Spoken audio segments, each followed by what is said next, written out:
Me emër të Zotit, mëshiruesit, mëshirbërësit, shikues të nderuar, mirëmbrëma dhe mirë se vini në emisionin Në hijen e Ramazanit. Tema sëntme do të jetë çfarë synojmë të arrijmë në muajin e Ramazanit. Për të folur mbi këtë temë, kemi të ftuar krye'imamin e Këshillit të Bashkisë Islame në Pej, Enes Goga. I nderuar, mirë se erdhët. Ju faleminderit, mirë se u gjej. Atëherë, çfarë synojmë të arrijmë në këtë muaj të bekuar? Bismillahirrahmanirrahim.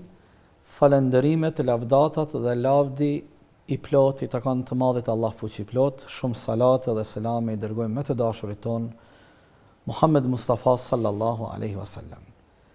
I nderuar miku im Arnor Efendi, fillimisht më lejoni që t'ju falenderoj juve dhe Kryesinë e Bashkisë Islame të Republikës Kosovës që më keni japur rastin që së bashku edhe ne t'japim një kontribut në këtë muaj të bekuar të Ramazanit. Pastaj përfitoj nga rasti juve bashkëpunëtorëve t'juaj, gjithë vëllezërve dhe motrave të cilat na përcjellin kudo që ata jetojnë dhe kudo që gjenden, uroj që ky muaj i bekuar i Ramazanit mbi shpirtat e tyre, mbi familjarët dhe dashurët e tyre të zbresin bekimet edhe mirësitë e këtij muaji të bekuar, duke lutur Allahun fuqiplot që edhe agjerimin, edhe të gjitha adhurimet për të cilësje, Allahu të na i bëjnë të lehta, por edhe të na pranon.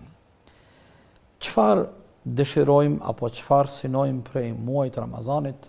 Me të vërtetë kjo është një pyetje Arnor Efendi e jashtëzakonshme, është një pyetje shumë e rëndësishme, po ashtu është edhe një pyetje shumë e gjerë që ne në këtë bashkëbisedim së bashku do të mundohemi të radhitim disa prej objektivave dhe qëllimeve kryesore që besimtari i mirëfillt provon me i arrit edhe me i realizu këto qëllime gjatë këtij muaji të bekuar. Kisha pas dëshirë që gjithë vëllezërit dhe motrat tona që në natën e parë të muajit të bekuar të Ramazanit ta goditin dhe ta synojnë natën e parë që në fillim, për faktin se ne, sikur edhe ju hoxhë nderuar, të gjithë mundohemi t'i porositim dhe t'i këshillojmë besimtarët tonë që para përgatitjet për muajin e bekuar të Ramazanit të fillojnë spaku në muajin para Ramazanit, në muajin Shaban, që të ketë një para përgatitje edhe psiqike, edhe fizike, edhe shpirtërore, dhe kjo para përgatitje të jetë shumë dimensionale, me qëllim që posa të fillon muaji i bekuar Ramazanit, ne të hyjmë dhe ta fillojmë fuqishëm. Prandaj, pse dëshiroj të fokusohem dhe ta nënvizoj me theks të veçantë natën e parë të muajit të bekuar të Ramazanit, pikërisht për atë që na ka lajmëruar i dashuri ynë, pejgamberi ynë sallallahu alaihi wasallam, i cili thot: kur vjen nata e parë e Ramazanit, hapen portat e xheneteve, mbyllen dyert e xhenemit, prangosen me zinxhir shejtanët dhe ata vazhdojnë të jenë tepër të inatosur për faktin se ju pamundsohet aktiviteti i tyre i sherrit dhe destruktiv. Pastaj thot pejgamberi alayhis salatu wassalam, në këtë muaj është një natë e cila ka vlerë edhe më shumë se sa 1000 muaj të tjerë. E kështu vazhdon hadithi i pejgamberit e sa. Ajo çfarë dua të ndërlidhem me ato çfarë duhet ta synojmë të gjithë nga nata e parë është pikërisht janë këto lajmërime profetike të dashurit ton sallallahu alaihi wasallam, i cili neve nëpërmjet këtyre lajmërive na motivon. Dhe besimtari kur i dëgjon dhe kur i lexon këto porosit pejgamberit alayhis salam merr kurajon, motivohet fuqishëm. Çfarë ndjenje e bukur shpirtërore është kur besimtari e ndjen dhe e din se që natën e parë të këtij muaji të bekuar hapen portat e xheneteve. mbyllen dyert e xhenemit.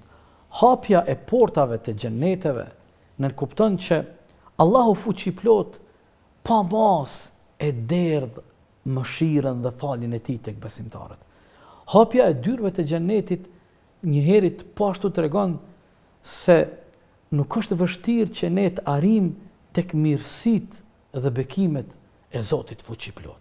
Në anën tjetër mbyllen dyert e xhenemeve, tani edhe kjo është një ndihmë po ashtu shtesë për ne, nga se ne ndihemi më të qetë, më të sigurt në arritjen e qëllimeve tona.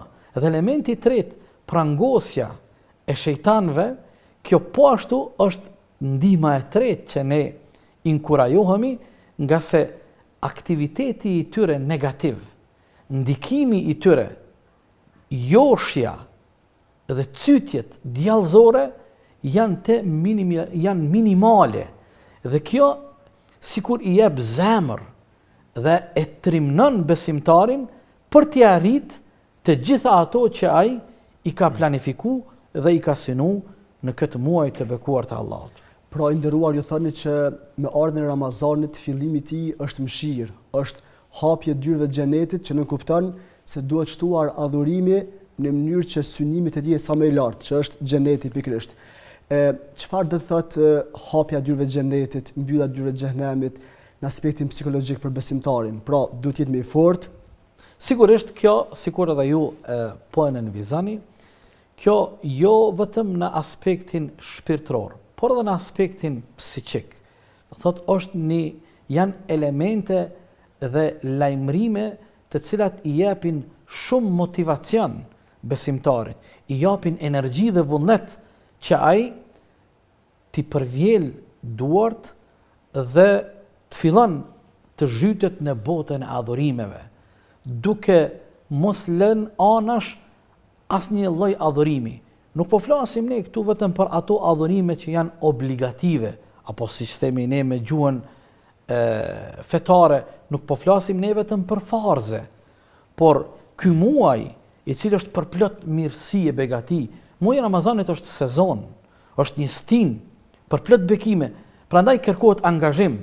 Dhe pikërisht ato që çfarë ju aluduat, hapja e dyerve të xhenetit, mbyllja e dyerve të xhenemit, këto e motivojnë fuqishëm besimtarin që ai të jetë shumë i përkushtuar, të jetë i devotshëm dhe të jetë i angazhuar në përpjekjet e tij në adhurimet e lloj-llojshme ndaj Allahut fuqiplot, pikërisht për të marrë maksimumin e bekimeve nga ky muaj. A synohet përmes agjerimit këtij muaji që të arrihet ndërmjetësimi nga faktikisht nga Kurani dhe agjerimi nesër ditën e gjykimit? A ka mundësi këto dyja ta ndihmojnë njeriu, ta lehtësojnë gjendjen e tij, ta ngrisin me lart e i madhi Zot? Sigurisht, ju tani sapo aluduat në thënien e të dashurit ton sallallahu alaihi wasallam, i cili thot agjerimi dhe Kurani nesër në ditën e gjykimit janë ndërmjetësues për besimtarin. Respektivisht, ai i cili ka agjeruar në jetën e kësaj bote dhe ai i cili gjatë Ramazanit në veçanti, por edhe pas ka lexuar Kur'an, atëra Allahu fuqiplot ja shpërblen besimtarit edhe agjerimin që e ka bërë, si thot pejgamberi sa, nesër në ditën e gjykimit, agjerimi i thot Allahut: o Zoti im, ky e privoj veten nga ushqimi dhe pijet. Prandaj unë jam sot dëshmitari dhe unë kërkoj që të jem ndërmjetësuesi i tij.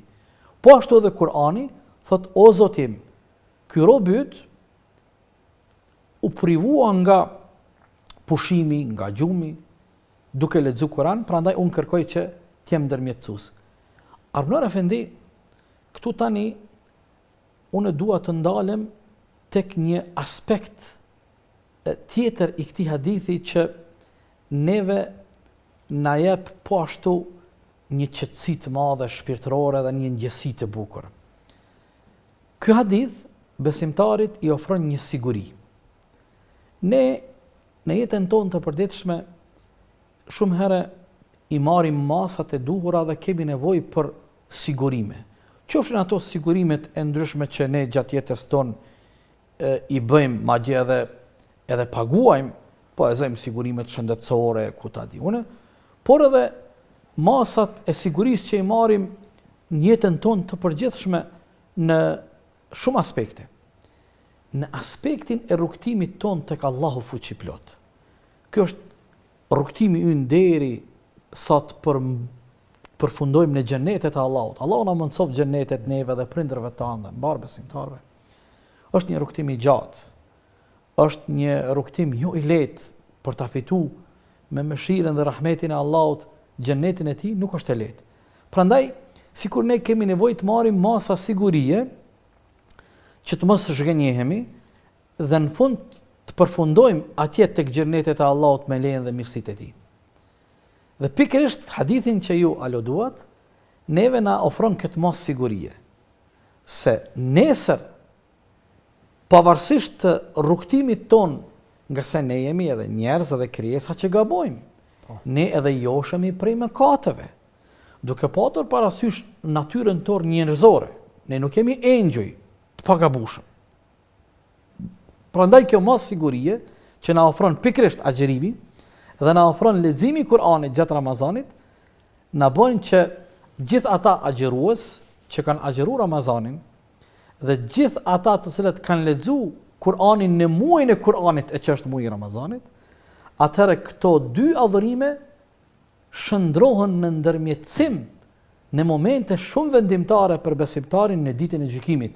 Dhe kjo është ajo siguria që i jepet besimtarit dhe sigurisht se kjo është edhe një prej atyre qëllimeve dhe synimeve tona që ne synojmë me arrit gjatë muajit Ramazanit. Agjerimin e Ramazanit nëpërmjet agjerimit dhe shefatin e Kur'anit nëpërmjet leximit të Kur'anit. Pra ju thani që agjerimi në këtë rast dhe leximi i Kur'anit janë një siguri e fortë për besimtarin që të vazhdojë tutje, mos dorëzohet, ndonjëherë mos pikëllohet me faktin që ka një vështirësi para vetes, por të mendoj gjithsesi se ka për të shpërblyer sakrificat e tij nesër në botën tjetër me ndërmjetësimin që mund të jetë shkak pra që të jetë banor i xhenetit. Kështu. Sigurisht. Allahu na mëson që edhe agjerimin tonë që po e bëjmë për Allah, edhe leximin e Kur'anit, Allahu na mëson që nesër në ditën e gjykimit kur dalim para Allahut, edhe agjerimi, edhe leximi i Kur'anit, respektivisht Kur'anit, të jenë shefat dhe ndërmjetësues për ne inshallah. Çfarë mund të thoni për derën e Rayyan? Si është kjo derë? Për kën është e caktuar? A vetëm për ata që agjerojnë apo për dikë tjetër? Edhe ky është një prej synimeve që besimtari gjatë muajit Ramazanit synon dhe bën përpjekje me arrit deri tek dera e Rayyanit. Prap ju po e parafrazoni hadithin e bukur të pejgamberit alayhis salam, hadithin e vërtet ku i dërguari Allahut sallallahu alaihi wasallam thot: në xhennet një derë prej dyrëve të xhennetit quhet apo e bart emrin e Rayyanit, është dera e Rayyanit. Në këtë derë kanë mundësi apo nëpërmjet kësaj dere kanë mundësi me hyrë në xhennet vetëm agjerusit. E kur thot pejgamberi sa vazhdon, thot e kur agjerusit hyn nëpërmjet derës së Rayyanit, pastaj mbyllet kjo derë. Domethënë ata të cilët nuk janë agjerues, ata të cilët nuk kanë agjeruar Ramazanin, nuk kanë mundësi me hyrë nëpërmjet kësaj dere në xhennetet e Allahut. Po, kjo është hoxhë nderuar një prej synimeve të radhës që besimtari i mirëfillt synon me arrit deri te ky qëllim. Ky është një qëllim madhështor kur i afrohemi një prej dyrëve të xhenetit e një prej dyrëve të xhenetit arrihet nëpërmjet agjerimit të Ramazanit dhe kjo derë quhet dera e Rayyanit. Edhe kjo është një fakt dhe një motiv që neve na jep shumë vullnet, na jep gatishmërinë dhe vendoshmërinë në të njëjtën kohë që pavarësisht mundimeve, pavarësisht vështirësive që mund t'i kemi gjatë agjerimit, nga se ne nuk e agjerojmë Ramazanin çdo herë në të njëjtën kohë, në të njëjtën stinë, ndonjëherë sidomos në vendin ton, në stinën e verës kur ditët janë të gjata, kur ditët janë me temperaturat e larta, shtoja kësaj edhe obligimet që njerëzit i kanë, nga se ne gjatë Ramazanit ne nuk mund të abstenojmë edhe prej obligimeve ditore që kemi prej punës e prej aktiviteteve tona, por pavarësisht edhe vështërësisë që mund ta ketë agjerimi, sa i vështirë mund të jetë agjerimi, këto çka po i përmendni ju, sikur dera e Rejanit, sikur agjerimi shndrohet në ndërmjetësues dhe grada tjera të larta që na i mundson dhe na ja ofron agjerimi, atëherë krejt këto neve na bëjnë agjerimin shumë të lehtë, madje jo vetëm të lehtë, por edhe na mundsojnë një ndjesi dhe një përjetim të jashtëzakonshëm që këtë përjetim nuk mundet me përjetu vetëm se ai i cili agjeron. Domethënë është e vështirë ne tani Arnor Efendi t'ua tregojmë vëllezërve dhe motrave tona, shiquzve tonë është e vështirë nëse ata nuk janë agjerues dhe nuk e kanë shiju agjerimin, është e vështirë t'ju tregojmë se çfarë lumturie dhe çfarë kënaqësie përjeton njeriu kur është agjerueshëm.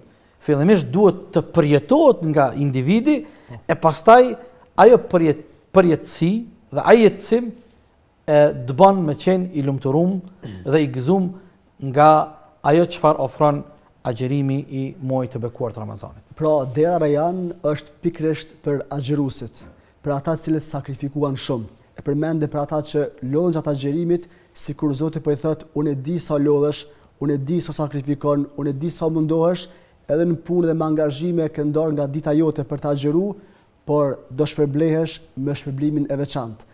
Pra është një motiv për të ecur përpara. Çfarë këshille keni diçka tjetër që në aspektin e përgjithshëm të kërkojmë muajin e Ramazanit, qoftë pastrimi nga mëkatet, qoftë lutje të veçanta apo diçka tjetër? Sigurisht ato çfarë i synojmë gjatë muajit të Ramazanit, synimet janë të shumta, po një prej synimeve dhe qëllimeve që ne bëjmë përpjekje të e arrijmë gjatë muajit të Ramazanit është edhe amnestia prej zjarrit të xhehenemit, nga se thot pejgamberi ynë sallallahu alaihi wasallam në hadithin e vërtet, çdo natë në kohën e iftarit Allahu liron dhe amneston rob nga mesi i robëve të tij prej zjarrit të xhehenemit. Edhe kjo është një lajm i jashtëzakonshëm. Para mendo, çdo natë në kohën e iftarit vin lista me emra të përveçëm ku Allahu fuqiplot i shpëton përgjithmonë prej zjarrit të xhehenemit. Çfarë nën kupton kjo për një besimtar? Kjo nën kupton fitoren dhe suksesin më të madhin që mundet njeriu në jetën e tij me arrit, se kur ne arrim të jemi të shpëtuar prej zjarrit të xhehenemit me mëshirën e Allahut, atëherë kjo nën kupton se ne do të kënaqemi në xhennetet e tij. Ne jemi banor të xhennetit. Dhe kjo është synimi më i lartë i çdo besimtari me fitu razin, kënaqësinë e Allahut fuqiplot dhe me u kënaqur në shpërblimet dhe kënaqësitë e xheneteve. Një synim tjetër që besimtari provon me arrit gjatë muajit të Ramazanit është edhe një natë e jashtëzakonshme që ne nuk guxojmë në asnjë rrethon të jemi neglizhent apo të jemi të shkujdesur. Është fjala për natën e madhe të Kadrit që Allahu fuqiplot e vlerëson se vlera e kësaj natë është edhe më e madhe se sa 1000 muaj. Do të thonë, nëse ne do të ndalemi vetëm te 1000 muaj, kjo vlerë e kësaj natë është përtej kësaj vlere, por nëse ndalemi vetëm tek 1000 muaj i bie afërsisht 83 vite, 84 vite. Një jetë e plot. Po, një jetë e plot. Dhe kush ka mundësi prej neve armënor i nderuar, kush ka mundësi prej njerëzve 84 vite pa nda tërkohën tjetë në adhurim e përkushtim, falenderim, mirënjohje ndaj Allahut, nuk ka mundësi nga se ne jemi njerëz, kemi nevojë edhe të ushqemi, kemi nevojë të pushojmë. Por kjo natë nuk është kaq e madhe, është edhe përtej 84 viteve. Prandaj një prej synimeve, një prej qëllimeve që ne provojmë me arrit deri tek edhe ky qëllim është nata e madhe e Kadrit, e që Allahu fuqiplot nga mëshira dhe urtësitë e tij e kalon pikërisht këtë natë në 10 e fundit dhe të mos dihet sakt, për shkak se Allahu fuqiplot don nga mëshira dhe urtësia e tij që ne të jemi të angazhuar në 10 e fundit tërkohën. Një qëllim tjetër që ne provojmë me arrit dhe synojmë të arrim gjatë muajit të Ramazanit është pikërisht ato shpërblimet e mëdha që na i premton muaji i bekuar të Ramazanit. Këtu në këtë moment më kujtohet një thënie e jashtëzakonshme e të dashurit ton sallallahu alaihi wasallam, thot pejgamberi alayhis salam, në xhenete ka shtëpi që Allahu ka përgatit për besimtarët agjërues që prej anës të jashtme, prej jashtë i shohin brendit dhe bukurit e shtëpive të tyre. Dhe këto shtëpi janë përgatit për gjithë ata besimtarë të cilët taba as-siyam nuk e ndërpresin agjërimin, kanë vazhdimsi në agjërim. Do të thonë e agjërojnë Ramazanin të plot. Po. Nga se pak e shkuptim dhe nuk dua të i demotivoj, por në mesin ton, shoqërinë ton ka edhe të atill që agjërojnë vetëm ditën e parë, ditën e kadrit edhe ditën e fundit. Në rregull është.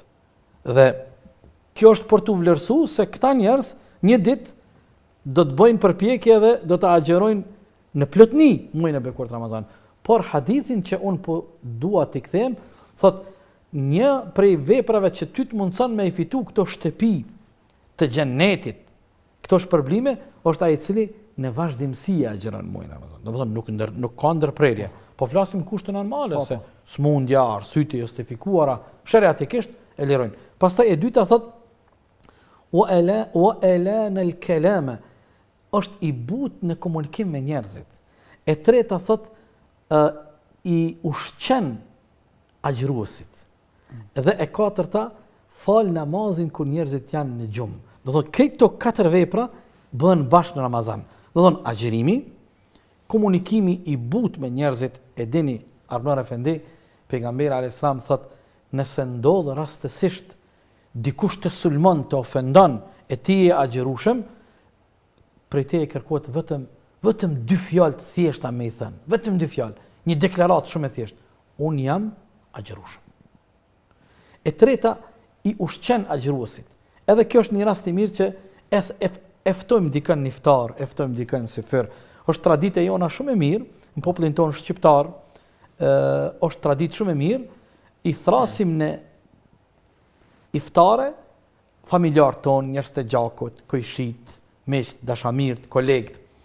Dhe falin namazin derisa njerëzit janë të fjetë, këtu bën pjesë namazit të ravis, por pse jo, përfitojnë nga ky rast gjithë besimtarëve dhe besimtarëve të vendit tonë, u themi që njeriu mund të falë namazin nafile edhe pasi e ka falë namazin e taravis.